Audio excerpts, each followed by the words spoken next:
जी अस्सलाम वालेकुम रहमतुल्लाहि व बरकातुहू।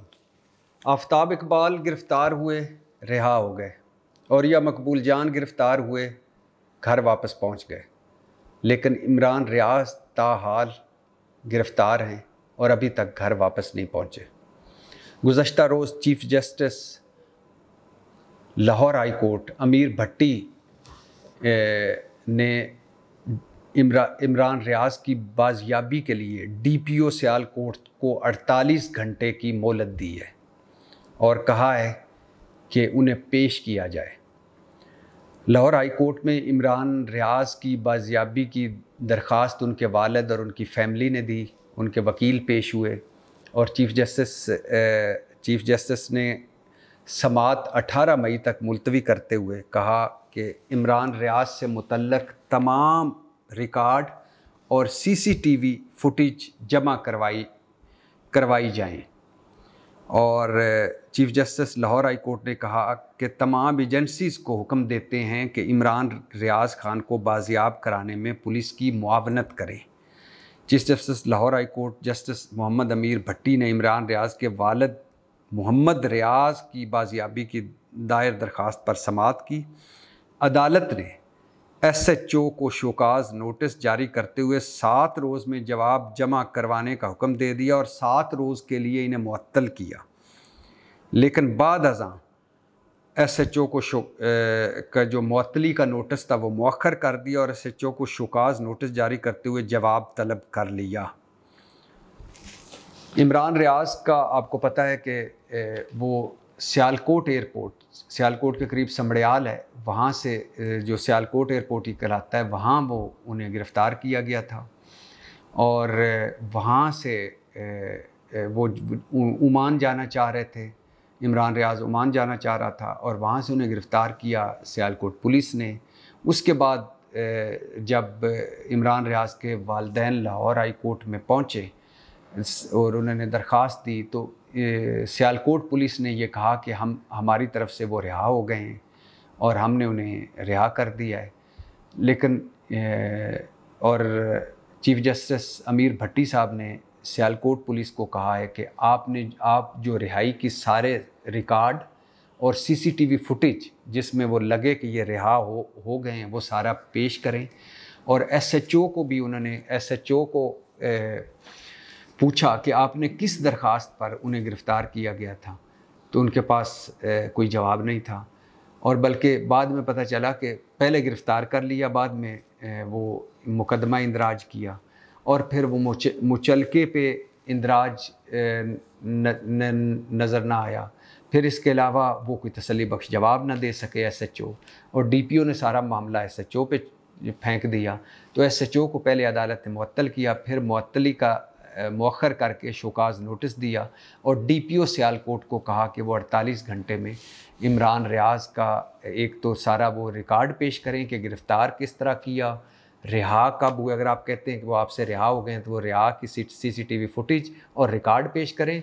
और दूसरा उन्होंने कहा कि एजेंसी से मदद लें और उन्हें बाजियाब कराने के लिए एजेंसी से मदद लें और उन्हें बाजियाब कराकर पेश करें।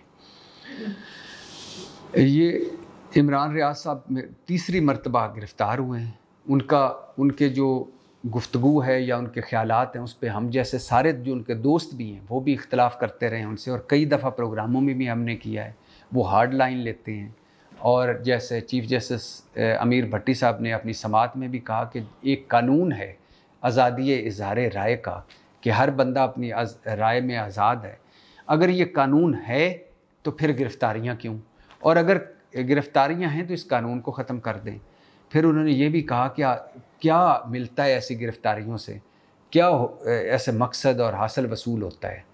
तो इसी दौरान इमरान रियाज के वालिदैन ने और उनकी फ़ैमिली ने वकील के ज़रिए ये भी कहा, और ये सोशल मीडिया पे भी उनके भाई का एक पैगाम आया और इसके अलावा भी उनके दोस्तों में भी आया कि शायद वो बहुत बीमार हैं ज़ेर हिरासत, या शायद उनकी तबीयत ख़राब है, या शायद उनको सांस लेने में प्रॉब्लम है, या शायद उनकी वो इस कंडीशन में नहीं है कि उन्हें पेश किया जाए।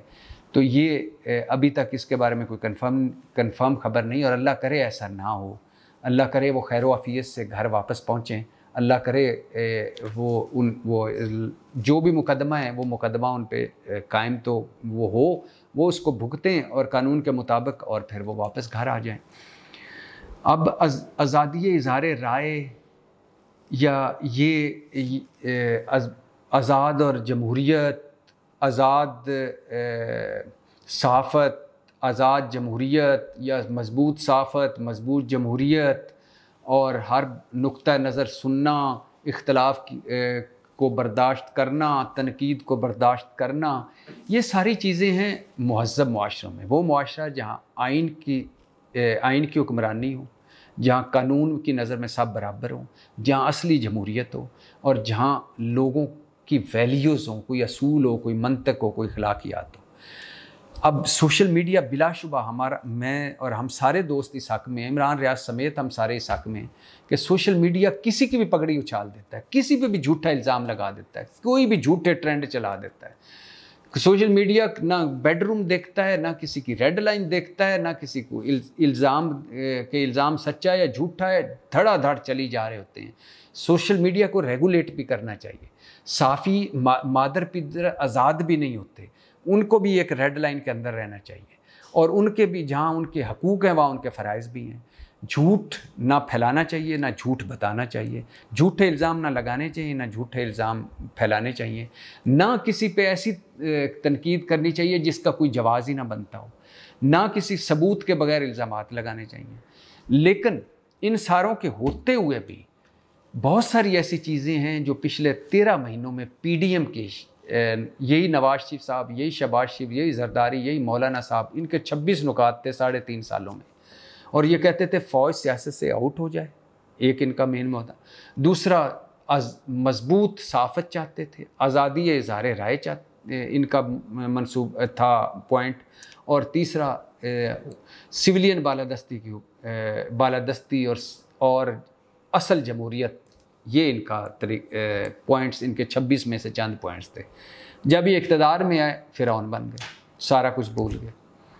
इन 13 महीनों में अरशद शरीफ शहीद हो चुका, 16 मुकदमे थे उस पर, पाकिस्तान छोड़ना पड़ा, दुबई से निकलना पड़ा, कीनिया में शहीद हुआ, और अभी तक 7 महीने होने को आए हैं, कुछ पता नहीं कि कैसे शहीद हुआ, क्या हुआ, 3 मरहलों में पाकिस्तान से क्यों निकलना पड़ा, दुबई से क्यों निकलना पड़ा, कीनिया में क्या हुआ। इसी तरह डॉक्टर मोहित पीरज़ादा मुल्क से बाहर हैं, साबर शाकर मुल्क से बाहर हैं, समी इब्राहिम पे मुकदमे हैं, इमरान रियाज 2-3 मरतबा गिरफ़्तार हो चुके हैं और अब फिर अंदर हैं, अल्लाह उनको सेहत दे। इसी तरह बोल TV बंद, इसी तरह एयरवाई बंद हुआ, ऑफ हुआ, इसी तरह। और इससे पहले इमरान खान के दौर में भी ये उस इमरान खान के दौर में अबसार आलम को गोली लगी, असद तूर को मार पड़ी, इसके अलावा मतीउल्लाह जान उठाया गया, इसके अलावा जियो पे पाबंदियाँ थी, मीर शकील और रहमान 6 महीने जेल में रहे। और इससे पहले अगर चले जाएं तो नवाज शरीफ साहब के दौर में, नवाज शरीफ साहब का तो बड़ा शानदार रिकॉर्ड है। नजम सेठी जो आज उनके चहेते हैं, उनके यार गार हैं, उनके साथ लंदन में बोटिंग भी कर चुके हैं और PCB के चेयरमैन भी हैं। कमाल है वैसे ये होता है। इसी नजम सेठी साहब को उन्होंने उठाया था और आधी रात को उठाया था, और परवेज़ मुशर्रफ बताते हैं कि मैं आर्मी चीफ था तो मुझे नवाज शरीफ ने कहा इसका कोर्ट मार्शल करो। मैंने कहा सिविलियन है कैसे करूं। मलिया लोधी पे मुकदमे, कामरान खान पे मुकदमे, और फिर जंग पर मीर शकील और रहमान पर मुकदमे, और जंग 1 सफ़े का हो गया था, 8 सफ़े से होके, इतना मुश्किल वक्त था। और उससे पहले बेनज़ीर भुट्टो साहबा, उन्होंने भी मुकदमे कायम किए। उससे पहले ज़ियाउल हक साहब थे, उनके तो खैर कोड़े तक मारे गए। उससे पहले भुट्टो साहब थे जिन्होंने अपने एक वक्त है कि अपने हामी जो उनके साथ उनकी जद्दोजहद में शामिल थे उनको भी नहीं बख्शा, उन साफ़ियों को भी, और अखबारात बंद किए और वगैरह वगैरह। तो ये जब अपोजिशन में होते हैं इनके और मुंह होते हैं, जब हुकूमत में आते हैं इनके चेहरे ही बदल जाते हैं। चूँकि इनके रवैयों में, इनकी पार्टियों में, इनके फ़ैसलों में, इनके वजूदों में जमहूरियत नाम की कोई चीज़ नहीं होती है, सिविलियन डिक्टेटर्स होते हैं।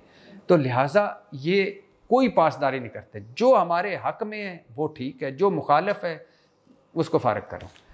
तो मुश्किल वक्त हर दौर में होता है, हमारे जैसे मुआशरों में, सहाफ़त पे भी, हर जगह पे भी, और कल भी था, आज भी है, कल भी रहेगा। तो अल्लाह ताला बहरहाल इमरान रियाज साहब पे अल्लाह इमरान की मदद करे, उस पर फजल करे, वो खैर आफियत से घर वापस आए।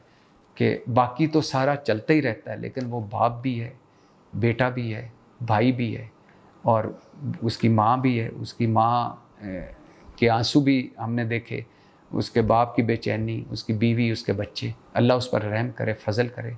पाकिस्तान जिंदाबाद।